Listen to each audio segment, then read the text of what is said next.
Okay.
Okay.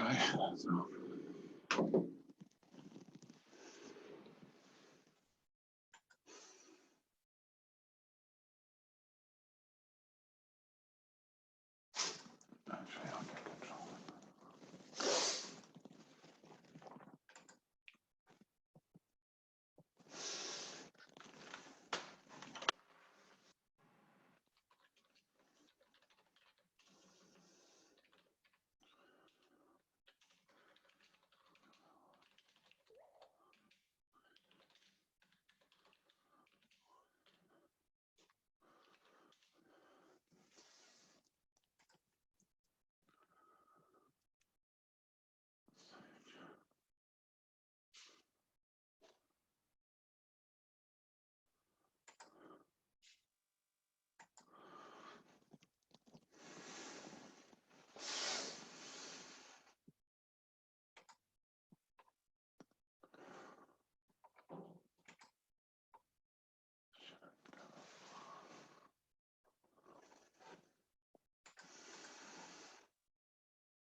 Okay.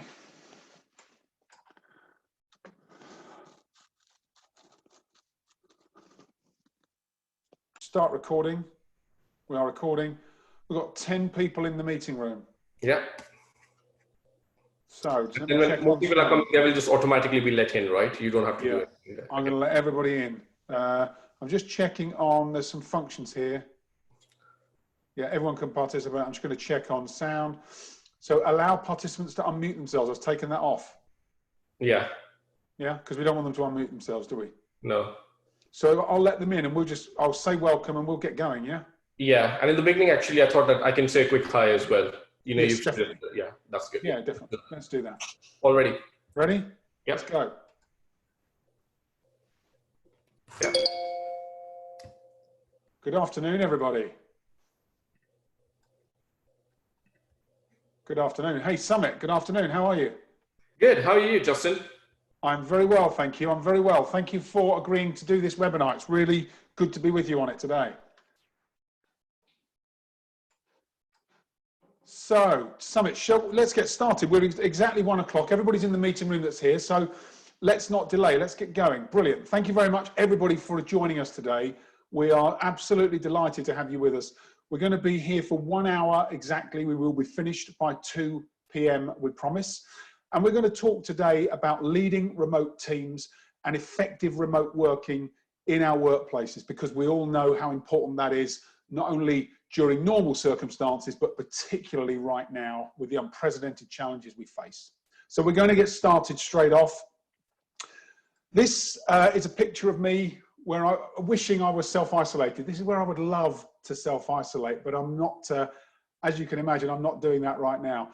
It's also representative of where we are. So everybody on this webinar that's joined us is looking for personal development, personal growth. And believe it or not, there are less than 20% of the population that do that. that take that approach. And whilst this may be a complimentary webinar, you've invested the most important component of your life in today, and that's your time. It's the one thing we can never get back. So Sumit and I are determined to make sure we make the very best use of your time today. And as you are all in either leadership or high performance roles, we're going to make sure that you get both principles, structure and application from today's session. So we hope that it's going to be useful for you. Please feel free to take notes. In terms of structure, if you would like to communicate with us, feel free to use the chat box on Zoom and just enter any comments, questions in that chat box, and we will look to address those in the final Q&A session. Please stay on mute until the Q&A. I think I have muted you all, but we'll look at whether or not we bring anybody in for conversation at the end, depending on whether or not that's the right thing for you and for the forum that we're in today. Now, our webcams, I don't know if everybody's got theirs on, but feel free to put your webcams on. At the end, we're going to take a Zoom picture of everybody that's on the call. So we'll address you at about 15 minutes before the end. We'll ask you to put your webcams on and we'll take a group picture that we can then put on LinkedIn, and we'll do a call out to everybody that's on this webcam, on the webinar today. So thank you everybody for joining us. Last 10 minutes will be Q&A, and as I said, we'll finish absolutely at 2 p.m. no later. So this is what we're going to cover today. We're going to work through a series of quick introductions and fundamentals about remote leadership and about remote working. And then I'm going to share with you 3 key principles about how you can lead remote teams effectively. And Sumit is going to talk to you about models, structure, and application. I'm then going to do the same around effective remote working principles. And again, Sumit is then going to talk you through specific models and structure that you can use to make sure that you implement that as effectively as possible in your own organizations. So that's the agenda that we'll follow today. Now, the other thing I'd like to understand is what is the one thing that you are thinking about right now that you need in terms of support? So I'd love you to, throughout this webinar, if you know it now, great. As we go through it, you may be prompted and reminded of certain things that are lacking or missing for you right now. And I'd love you to put in the chat box, my one thing is, and then put what's the one thing that will help you either as a leader or as a high performer. And just the process of focusing in on that one thing will really help you get clarity.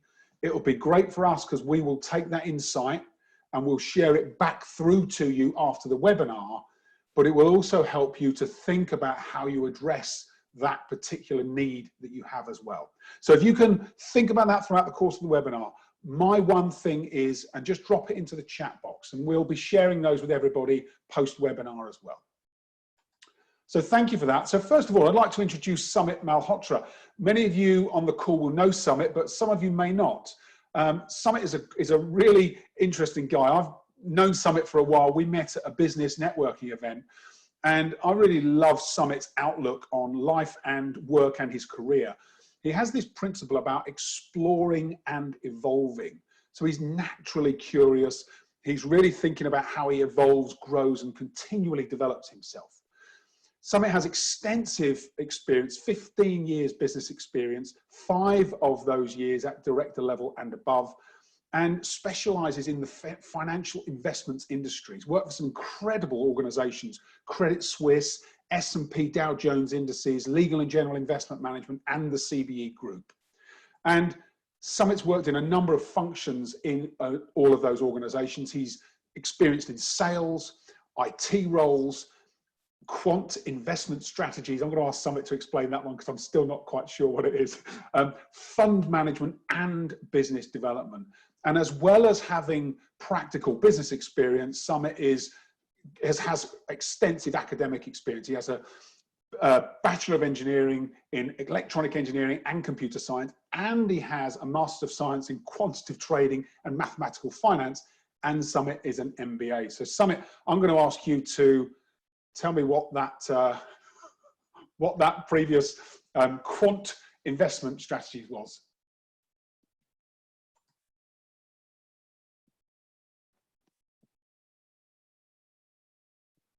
Sumit, are you there?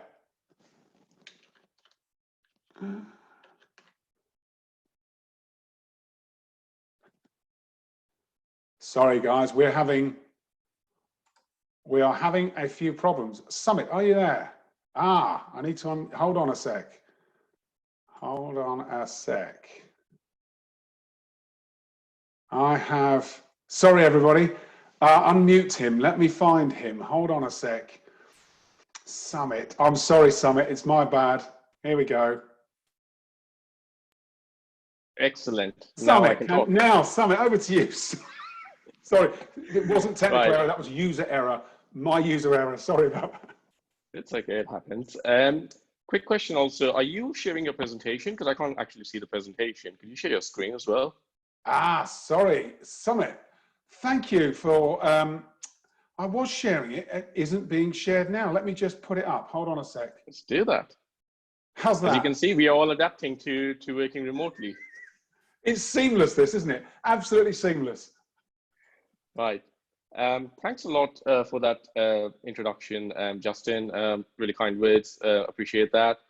In terms of, back to the question of what I will actually also need to request remote control from you. Please do, Sumit. Right.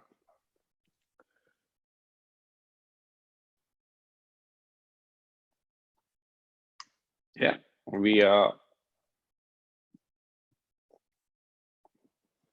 I think we're on. Yeah. So quant investment strategies are basically systematic strategies that are done through programming code. The benefit of these are they're based on actual a lot of research that goes into what the markets have done in the past years in different scenarios as well. Okay. And also they're based on heavy backtesting. They do remove the human emotional element from investments, and they tend to generate better returns than most active strategies. For example, the S&P 500 itself, you would see that it's very hard for other investment managers to actually beat that index over the years. Warren Buffett himself also admitted that recently. So that's about quantitative strategies, really. Thank you, Sumit. Thank you. Moving on from that, there's a slight lag here. Yes. Yeah. Now we're good. So Justin, yourself, you have 25 years of sales and business experience. And I know Justin doesn't look that old to have that much experience, but he does. And 15 years of that 25 years have been in leadership roles. 9 years have been director level or above. And it's mainly been focused on the dental, medical, IT, and industrial markets. The experience has been focused in. Justin has been running his coaching and consulting business for the last 3 years successfully, and he specializes in business and sales leadership and high performance growth for both individuals and for firms. So this is an interesting slide. Justin, why don't you tell us a bit more about this slide? Let's do it. Yes, this is a personal slide, Sumit, just to let people know, we are all leaders, high performers, but we're also human beings first, right? And this is my kind of human side. So I live with my wife, my 2 grown-up children, and my dog George in Cambridgeshire. Most of my client work tends to be in the UK, and with a particular focus in the London area or kind of Cambridge and East Midlands. And one of my principles, I talked about yours, Sumit, being around explore and evolve, which I really like. I've got this quote that I keep in mind, and that's that we all have the power to do anything we choose as long as we have the passion, the drive, the focus, and the support. And that kind of stays in my mind. I think today, hopefully what people will find from this webinar is that this gives them some of the focus and the support they may need for their leadership roles or their effective high-performing roles. So thank you for the question, Sumit. I appreciate it. Now, many years ago, Barack Obama said, "For the world has changed and we must change with it." How right he was. And one would say maybe he had foreseen the future, but the one thing that is constant is change, and we must embrace it. Now, if many of you will be in leadership positions, or you'll be a high performer, and you will know about Maslow's hierarchy of needs. Now, I won't go through every layer of Maslow's hierarchy of needs, but as a fundamental reminder right now, when Maslow pulled this set of needs, this hierarchy of needs together, I don't know if you knew, but he actually had these 5 levels, and then he met a guy called Viktor Frankl. And Viktor Frankl wrote the book, Man's Search for Meaning. And Maslow added a layer to his hierarchy of needs after meeting Viktor Frankl. And that was that it wasn't about self-actualization as the highest level of needs. It was about self-transcendence of our needs. And right now, probably the people who are doing that are key workers, NHS workers, people who are trying to keep the world safe. But as leaders of organizations, we need to recognize that our teams, many of our teams, will be finding the current situation very difficult. And you might have someone in your organization that had high self-esteem, had high growth aspirations, but actually in the current climate needs to really double down on their own safety and security. They could have things going on at home, they could have things happening personally and professionally in their lives. And as leaders, this is about recognizing that change in approach. Yes, it's important that we continue the business running and we continue to drive for results, but it's also important that we understand where our people are and we meet them where they are right now. Now, in terms of communication with our people, the other thing to remember, this is an obvious thing to point out, but I think it's really important to do so. Right now, not communicating with your teams is not an option. And calling them is better than just emailing them.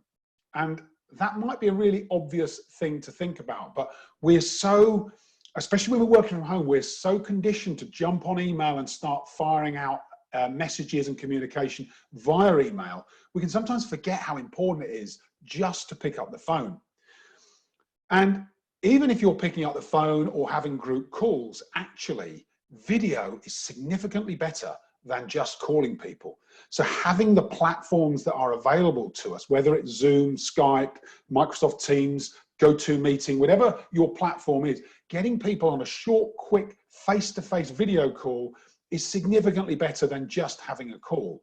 And of course, when everything frees up and normal service resumes, being face-to-face is the optimal vehicle and the optimal way for us to meet and develop that strength of relationships with our teams.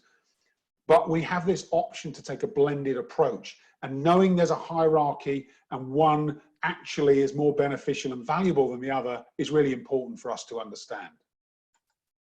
So it's difficult to over communicate right now. It's not impossible, but it's difficult to over communicate. People cannot read your minds. They don't know what's going on inside your head. And so the only way to do that is to have frequent communications. We're going to talk about structures and models to do that during the course of the call today. But your goal, remember your goal, is to offer support to your teams, create trust, create clarity, but you must avoid micromanagement. This isn't the time to be all over your people. That's not going to inspire or motivate them. Actually, offering support as your primary means of communication and intention is really important. So I heard this recently on a call, on a webinar I was on. I thought, this is really interesting. I'm going to model this out. We have 3, let's look forward. You know, in a year from now, we'll be in a good place. In 3 years from now, we'll be looking back at the current situation and thinking, wow, wasn't that a moment in time? And, you know, we've got 3 choices. Right now, if we freeze, draw right back and embrace the fear and the uncertainty, then chances are, personally, professionally, and from a business perspective, we're going to go into decline. If we think we can carry on as normal, we continue in a state of denial, we're going to get sporadic results, some ups, some downs, and we may get to, 3 years from now, roughly where we are today. But if we see this current situation, our current way of working as an opportunity to change, and we think beyond just this few months that we're going to be in isolation, and we start to think about this as a blended approach going forward, that there are real opportunities for us working this way, leading our teams, increasing and maximizing productivity and impact, then we are going to be able to hit a growth trajectory coming out of this situation that is unparalleled. But you have to make a choice. We all have to make this choice. It won't happen by default. So know that you have one of three options right now, and they will impact where you will get to in the next 1 to 3 years' time. So let's go on to our first principle. Our first principle is around leading remote teams, and this is about remembering your responsibility. Your first responsibility is that your team need your support right now, more than ever. And the best way to provide that support is to spend some quality time getting to understand what support they need. Simply asking that question. How are you? What do you need? How can I help? And as leaders, we very often go straight into, are we all still clear? Are we going to be able to keep the business running? Are we going to be able to keep delivering results? Remember, you will get there, but right now we have to go back to a fundamental of asking our teams what support they need primarily and as a first port of call. Now, principle number 2 is really important. This is once you have an understanding of what your team's support needs are, now it's about understanding how to agree expectations and performance objectives. And the term is agree, not dictate. And it can be really simple to say to people, right, I need you to do this, this, this, and this right now, because that'll keep them on track. Actually, getting people's agreement on what expectations and performance objectives are is really critical, especially when you are not in the same working environment with them. We need their engagement and commitment to it. And think about 3 things: tasks that need completing, the timing of those tasks, and how together you will agree that you will track performance and the meeting of those tasks. And interestingly, for those of you that know the research, the number 1 engagement indicator for employees in organizations is, I am clear of what is expected of me. Now more than ever, people need to be clear of what's expected of them. The third principle is creating a rhythm of communication, coaching, and review. So you can do this a number of ways, but people knowing how often it's going to happen, what medium it's going to take, and what they can expect from it is really important. You can do it through one-to-ones, you can do it as teams, and Sumit will talk about this more in the next session, or you can do it as project groups, but trying to keep the right people communicating on a regular rhythm, and then using as a leader your skills to coach. That means questioning, listening, and understanding, and then reviewing how they are performing so that you can help people keep on track. So Sumit, I'm going to ask you to take us through the next section, if that's okay. Sure. So what is the support to your team action plan? What tangible actions can we actually take to make sure that we are supporting our team members to give their best in terms of productivity? The first step itself is actually awareness. And by this, what I mean is, as a manager, you need to be aware of what the personal goals are for your team members to be able to actually align those personal goals with company goals. How can you actually do this is by looking at also their strengths and their weaknesses as well, in addition to their personal goals, to understand what is the strength of a particular team member and to leverage that. As managers, too many times we focus on what a person is not doing right. We are almost like trained as human beings to look at what's not right rather than what's correct. So it's very important to be aware of the strengths and play to them for the team members as well. Okay. The next one is desire. And by this, what we mean is the desire to create that desire within the team member to deliver the best quality work that they can do so that they're proud of it as well. How does that come about? It comes about through creating the trust So the team member needs to trust you, needs to be loyal to you, and vice versa as well. It's a two-way street.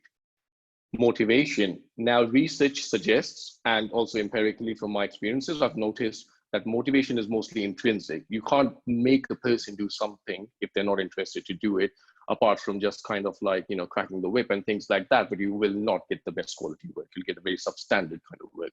So motivation is intrinsic. However, through trust and other factors, we can create the right kind of stimulus for that intrinsic motivation to be generated. The next is empowering the people. So a lot of managers I've seen, and some of the clients, they go to the team members and say, you're not delivering quality work, and I want you to take more initiative. However, when they're actually taking initiative, are you actually allowing them to go through with the decision? Be clear in terms of how much decision-making power you're giving to them. Be clear on that empowerment.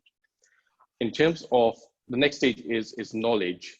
And what you need to make sure is that your team member understands why they're doing the process, not just how to do the process, why they're doing it. By this, they'll not only deliver good quality work, they'll actually be able to improve the process if needed, and make it probably less costly and things like that as well.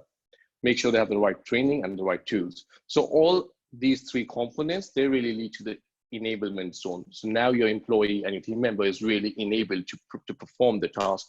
The next step is to actually action.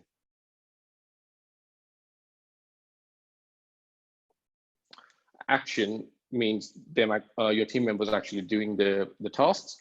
Again, going back to what Justin said earlier, make sure the objective of the task is clear. They know what the deliverables are. What is the time frame from that deliverable? Have regular check-ins. Again, do not micromanage. Have regular check-ins, maybe a weekly catch-up with them one-to-one to understand where different tasks are in terms of progress, if they're facing any hurdles, what's stopping them from delivering their best performance. And the next and final one is review and reinforcement. Always praise in public. This creates the natural sense of trust. If there is feedback, discuss that in private, but feedback doesn't just mean going into a meeting room and telling your employees, look, this is all that you're doing wrong, you need to improve here, here, here. No, have that meaningful conversation with them. Have an adult-to-adult conversation. Do not treat them like kids. And then tweak your strategy as and when needed along with your employee on the next steps. So building trust, this is an important element, and I think it's more important than ever before, as when people are working remotely, most managers feel that the productivity is low. To keep that productivity going, you need that intrinsic motivation to be maximized. How do you build that trust? The first step is empathy. Practice active listening. Don't listen to respond, but listen to actually understand what they mean.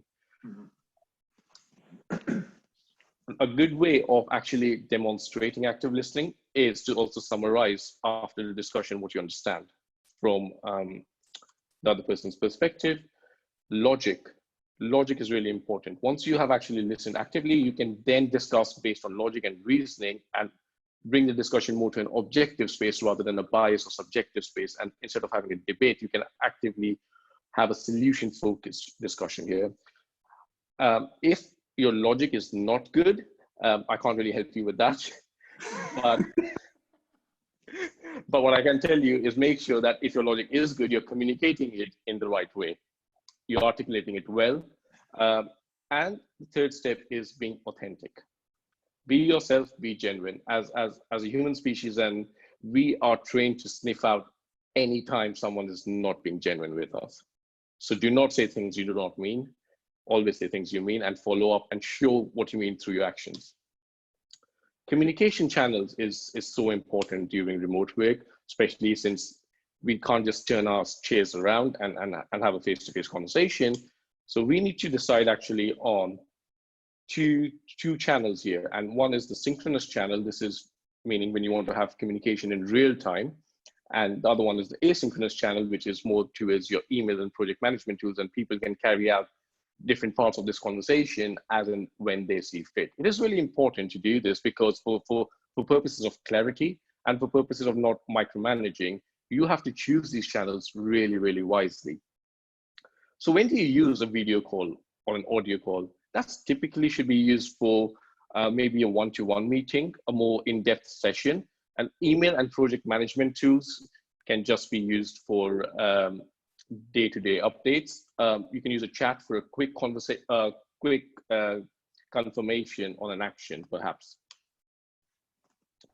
In terms of communication channels, it is also the right time to think about what are the formal communication channels and what I would refer to as an informal chat group. Because think about how we work in offices naturally. We're not always talking about work, work, work. Every 1 hour, there's going to be a 5-minute small chit chat here and there, which actually offers a really good break to refresh our minds and then focus for the next 1 hour back on our work. So make sure you have like an informal chat group where people can have those conversations. And this is quite important to keep the team rapport going as well. Have a bonding session maybe on Friday afternoons, maybe play like some kind of a virtual game, have some icebreakers. In terms of, I think a lot of people who follow the Agile framework are probably familiar with this, have a morning stand-up in terms of a team meeting to just kind of go across the room, so to speak, to see which team members are focusing on what action items. Again, this feeds back into the clarity section that we've been talking about. And in the evening, before leaving work, if everyone can give an update on where they stand with different projects and what hurdles they faced, just a quick update, that would be quite welcome at this point as well. What are the common pitfalls that team leads fall into really? One is a lot of team leads and managers that think that empathy sessions, it's gone, one slide to your head. Justin, can you? Oh, what? Sorry. Oh, that's fine. Okay. Right. Okay. So empathy session takes too much time. And there is some truth in this. Yes. In the beginning, please. Yes. I think you're, yeah, perfect. So they do take too much time only for the first time. The idea is the first time you build that trust, you start to build that trust. The second time is probably half the time it took for the first. So maybe you have like a 1 hour session to begin with. The next time you just follow up with like a 15-minute session or a 20-minute session. And once you've built that trust over 2 or 3 sessions, then you will start to resonate with your employees really, really quickly. Then that trust really starts to give a lot of results. Then you really have the employees' loyalty and motivation, and everything is going like clockwork at that point.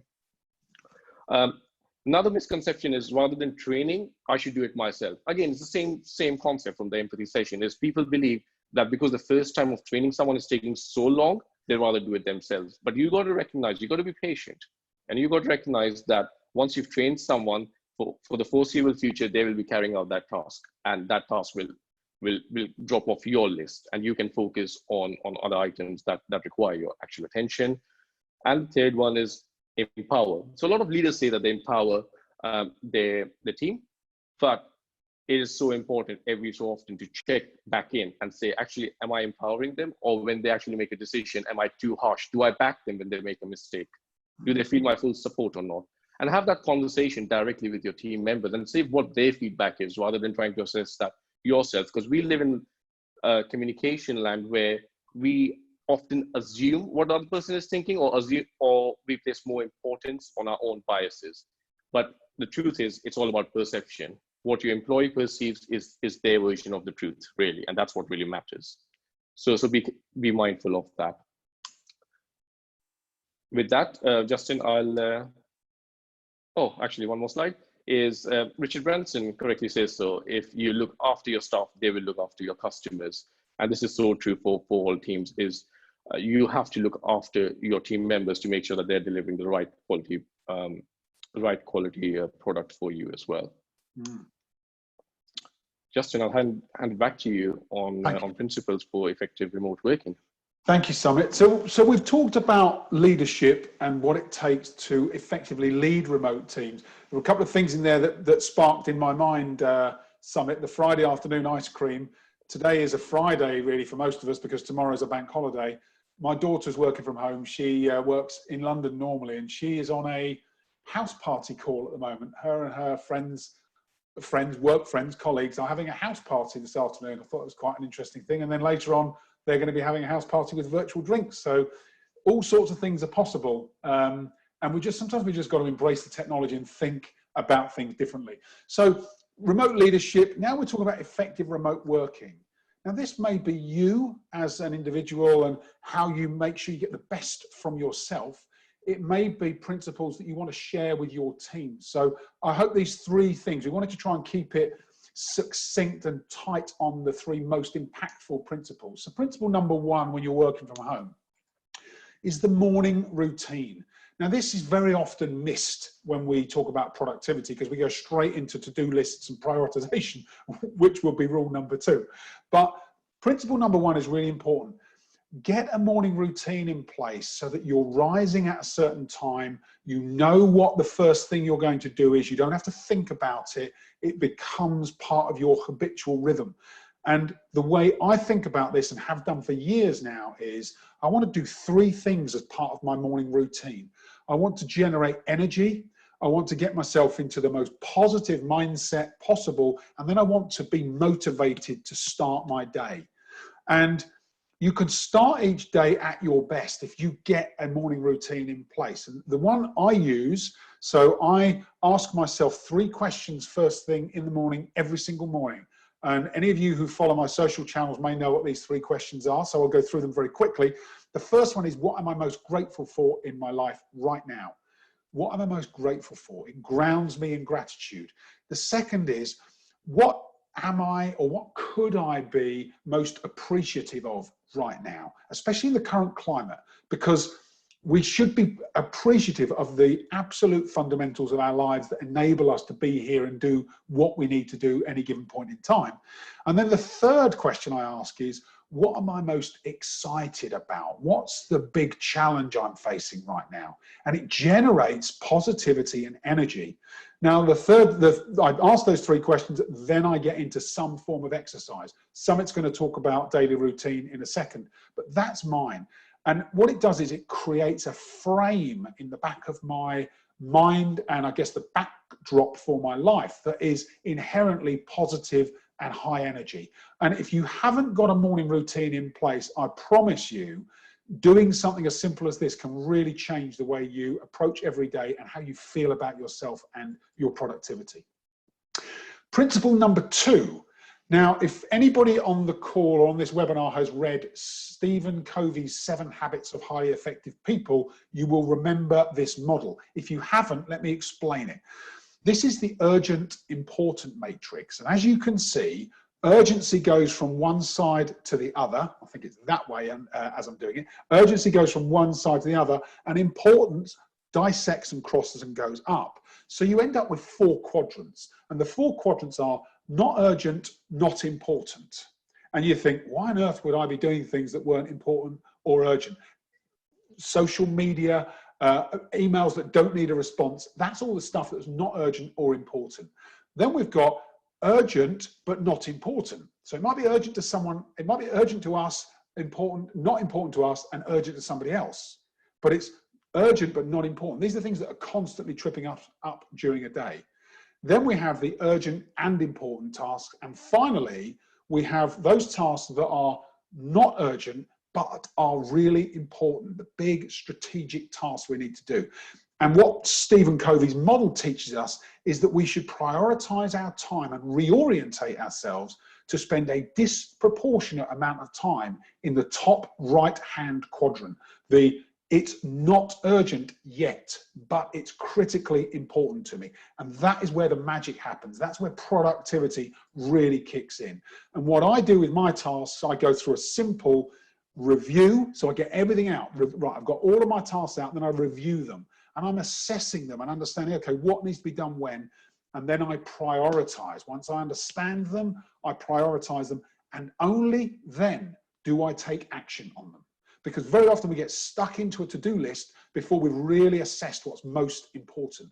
And if you can begin and end every day by taking your list of strategic tasks, reviewing, assessing, and prioritizing them, then working out how you're going to act on them, that makes a huge difference to your productivity. So once you've done that, the third principle is about scheduling your day.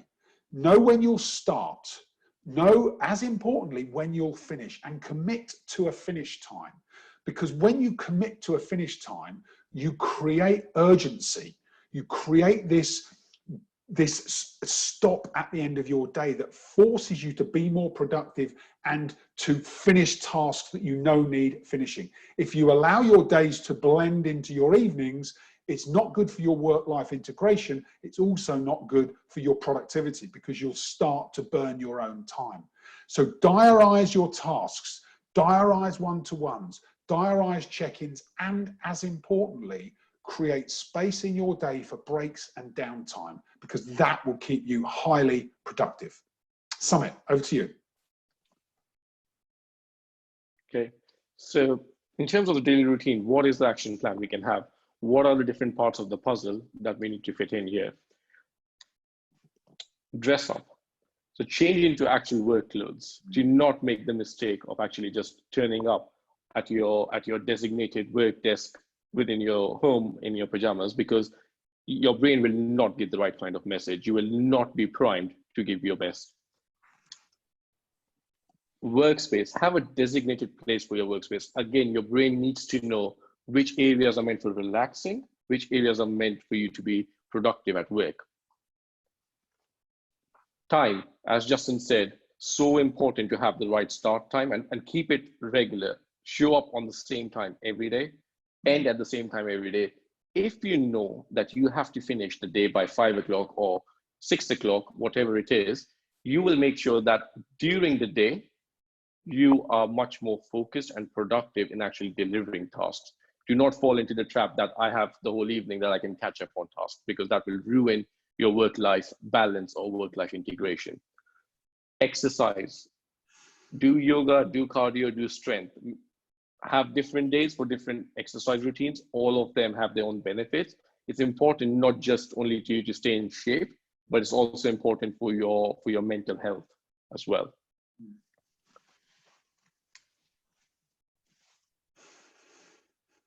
Next one is limit news. So a lot of us possibly can get really panicky, anxious by looking at the news all day long. And we can just kind of like not even realize that the TV is on and the news is just going on loop, really. You don't need to listen to the news more than once or twice a day. It is very important that we stay informed. I completely agree with that. But just doing that on loop is just going to create a feeling of negativity. Gratitude. So important in life to have this attitude of gratitude, really, to create that positive mental space. Because when we are positive, when things are coming from a more cheerful space rather than the fear space, we are automatically more productive in life. We're automatically thinking in terms, we're doing our best work, basically, whenever we are positive. Be kind. A lot of team members right now might be feeling anxious. Treat them with a human aspect. You don't know what's going on in their personal life. A lot of parents are finding it really hard to cope with, homeschooling and work. It's not easy to homeschool. I think all of us know that. So be kind towards that. Also, one added benefit of being kind to other people is if we are trying to do a kind act towards someone else, we feel that happiness in ourselves first. That's how human nature works. If you are trying to do something mean towards something, you will get that bitter feeling generated in yourself first. So to maintain that positive sphere for yourself, respect yourself, be kind to others. And the final bit of the puzzle is nutrition. Make sure you're having fresh food. I know it's not easy right now. Supermarket delivery slots are almost a lottery ticket right now, but find ways to make your nutrition optimum at this point. So if you can fit all these pieces of the puzzle right now, I think you will have a good, sane mindset, which is very important to keep during this lockdown period. Productivity. What's our action plan for productivity? The one rule I've been following for the last 10 years, a decade now, is the 1-3-5 method. What is the 1-3-5 method?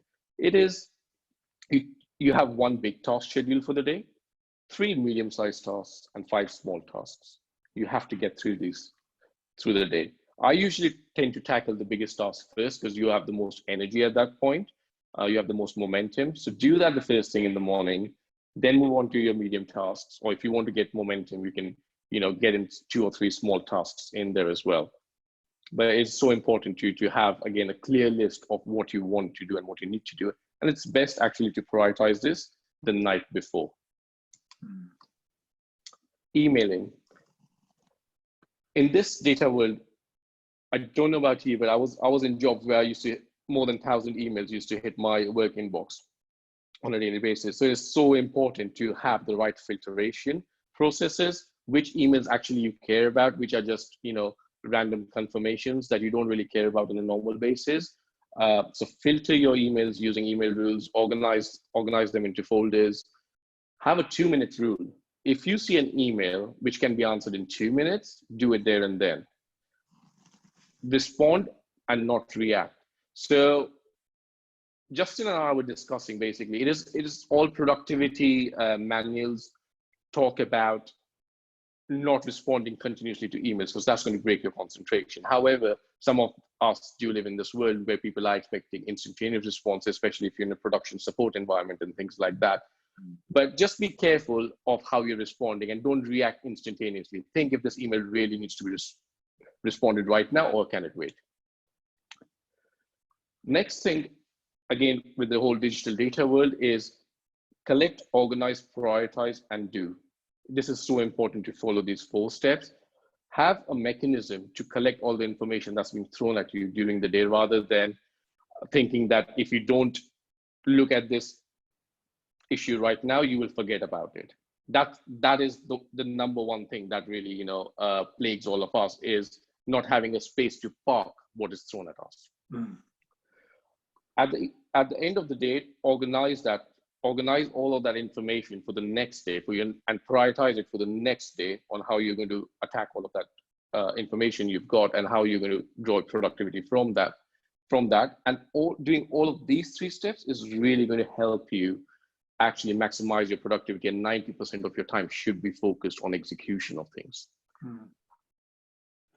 To do this, you can use your Notes app, to-do list, and calendar. These 3 things are absolutely mandatory to be able to do this 4-step process. Back to you, Justin, to summarize the principles. Thank you, Sumit. Excellent application there. I hope you're all agreed there's some really useful content here around not only leading remote teams, but then making sure you're as effective as possible. Because as leaders, we can't expect our teams to be really productive and effective if we're not doing the same. So we have to authentically practice what we preach. If we're telling people or advising or coaching our teams, we can only get their buy-in to the extent we ourselves buy in to that, those principles ourselves. So leading remote teams, we talk about 3 things. Remembering that right now your team are going to need support first. And the best way to understand that is to ask them, and think that every single one of your team is going to be in a slightly different place depending on their circumstances and what's going on for them in their world. So understanding what they need doesn't mean you can't challenge them. It doesn't mean you can't be a leader to them and really help them unlock the highest levels of performance, but the starting point is support. Principle number 2 then, agree expectations and performance objectives. So you will have had, I hope, a number of performance objectives in place with your teams before lockdown. Now, it's about getting back to those objectives, revisiting them, understanding what your team members are thinking about it, and agreeing how they change or how they shift or how timing moves. What tasks can be done remotely now or need some form of different approach because you can't get people together, but you can get them onto different calls, and there are different ways to track and monitor those tasks. Then look at timing, make sure that people are agreeable about the timing and they hold themselves accountable, and how you're going to track them. 3rd principle was around this rhythm of communication and taking a coaching approach right now. And if you are familiar with coaching as a leadership style, excellent. If you're not, there's lots of resources out there. I have a Focus Growth YouTube channel that there are lots of insights videos. If you wanted to subscribe to that, it's one option for you. But take a coaching approach, review with your teams on a regular basis, and make sure you're putting in place the right communication mediums. And then effective remote working. We talked about 3 principles and application of the principles. A morning routine that helps you generate energy, positivity, motivation at the start of your day, reviewing, assessing, prioritizing your tasks, and making sure that you start and finish every day with a robust process to get everything together and know what your action plan is. And then the 3rd principle, scheduling that action plan. Once you've reviewed and assessed and prioritized, make sure you schedule a day, get the right tasks in the diary, and then just stick to your schedule. It's really quite straightforward, but you'd be surprised how often this is really difficult for people when they move to a remote working environment. So what can you do next? Hopefully today's session has already started to get you thinking, and the objective today is to stimulate your thinking, perhaps even bring you back to some principles you already know but maybe aren't practicing. So sometimes it's just about helping us to re-clarify and get focused on what we need to do instead of what we have been doing. If you want to work with either Sumit or me or us together, we're collaborating on a number of projects at the moment, then we can do either one-to-one work, we can do teamwork, but you can initially book a growth strategy session with us. Now, if you're a leader and you want to work one-to-one, one of the caveats that both Sumit and I have is that we're really looking to work with leaders that are themselves looking to inspire, they're looking for growth themselves, personal growth, they're looking to take action, and they're looking to make an impact. And that may seem like an obvious caveat, but common sense isn't always common practice. And we're really keen to work with people that are looking to take their performance to that next level. The other thing we've both been involved in is running virtual workshops for organizations. And there are a number of areas, 2 of them we've covered today, inspiring remote leaders, high performance remote working. And the 3rd area is this transformation to virtual selling. A lot of sales teams right now, their customers are still in the market, still working, whether that's remotely or still in, if they're key workers actually in situ. But this transformation to virtual selling might sound like an obvious transition, but it's not so obvious to a lot of sales organizations. And you can contact us on either of our email addresses, so feel free to reach out to us directly if you'd like to know more about working with us. But you don't just have to take our word for it. I work with a lot of organizations, as does Sumit, and we get some incredible feedback from the work we do. When you mentor, coach, and train organizations, the difference it can make to productivity and performance is quite outstanding. And we work with a lot of different brands, a lot of large organizations who really get benefit from some of this work that is really impactful, particularly in the current climate. So we are into our last 10 minutes. Before we go to questions, I'd love you all just to go to your webcams. I'll pop it up here so you can see it. So if everybody has a webcam and can put it on, look at that. Wow, look at that. Wow, thank you very much. What a beautiful group of people. You are, honestly. So we'll get as many webcams up as we can. Let's have a look. How are we doing? Anybody who's not on, please feel free to do so. And we're just going to take a quick snapshot of that. I'm going to work out how to find my snipping tool. And there it is. And I'm just going to take a quick, hold on. So I'd like you all to smile, please.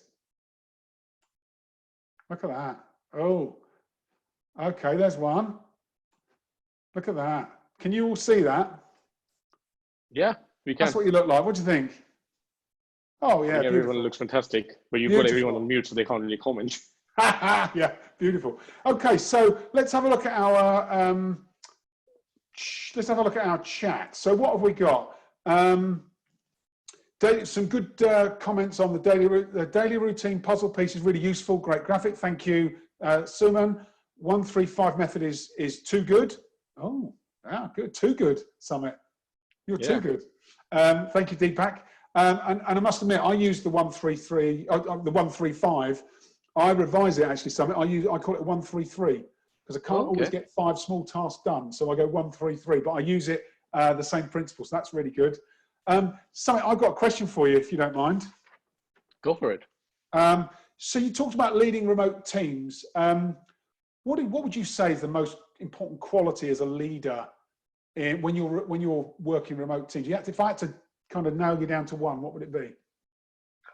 I think it would be to to have that genuine connection with your team members everywhere, because you're not, look, most people working remotely, for some reason they think that because my boss is not here, he doesn't see what I'm doing. But the truth is, through emails and everything, you can definitely judge the output. So you need to have that trust, and they need to be aware as well that the output is being measured.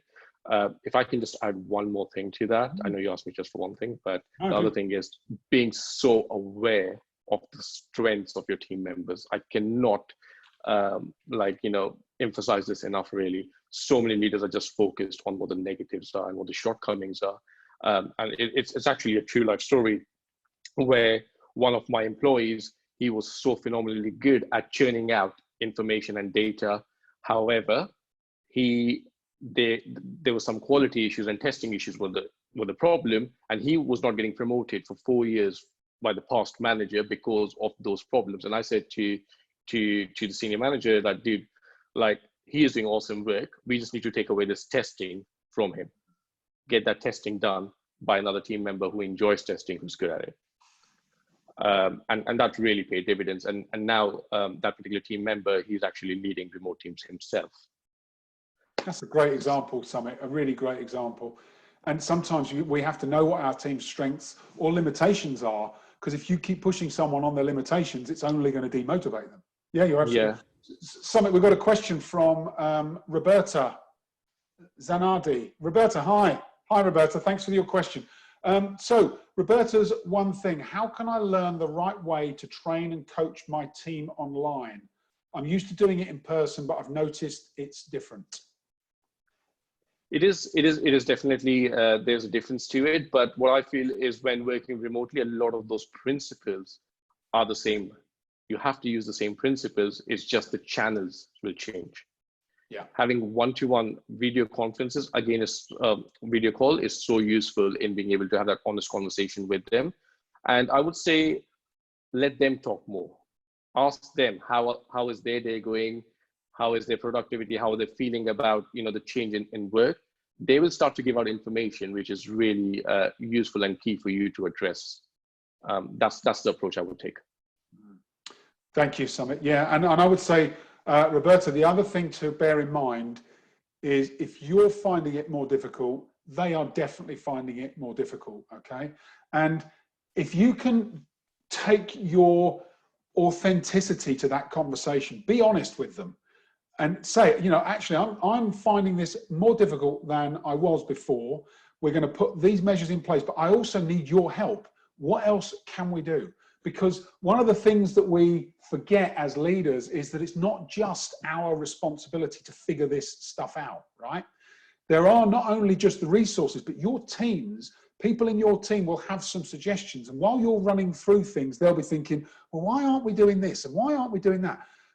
They will only come up with it if they sense the vulnerability and openness of the leader to accept those suggestions. And I'm sure you're doing this already, Roberta, but I'd say one of the things I learned the hard way in my leadership roles was to move from this position of complete authority to go, hold on a minute, I don't have all the answers.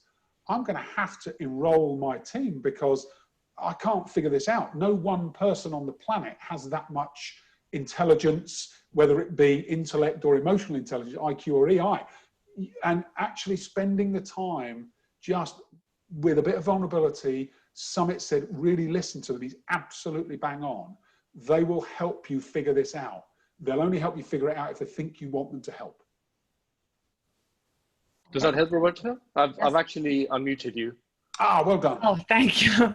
Thank you very much. Yes, it has been very useful. The matter was that sometimes it's also, sorry for my English, I'm Italian, and for the tone of the voice. Sometimes when we make training or I attend trainings, the speaker keeps the same tone of voice, the same one. Yes. When you are in person, you can interact with eyes and also, with body and capture the attention of the audience. But when you are without video, often we make trainings without video. So it's more difficult. This is the big obstacle I found. Yeah. That sometimes you have to find more resources, new resources to communicate in a different way, in a different channel. Yeah, I completely agree with that. That technology is like Zoom and other technologies. You can definitely make full use of that. And you've really touched upon an important point, is that when we are speaking, there's so much like feedback you can get in person through body language, through expressions. And that is so important, which is why it's very important to choose the communication channels depending on the communication you need to have with your team. Yeah. Perfect. Agreed. Thank you, Sumit, and thank you for the question, Roberta. We have a couple of other things. We're at 4 minutes to. We will finish at 2 o'clock because that's my commitment to you. The first question is, will the presentation be shared? So Sumit and I, we are recording this presentation. We'll make that accessible to you. I'll put it on a YouTube channel. I'll also put the PDF of this slide deck if you want to share it internally in your organizations. We'll let you do that. Obviously, it's our copyrighted material, but as long as it's just for internal use, that's okay.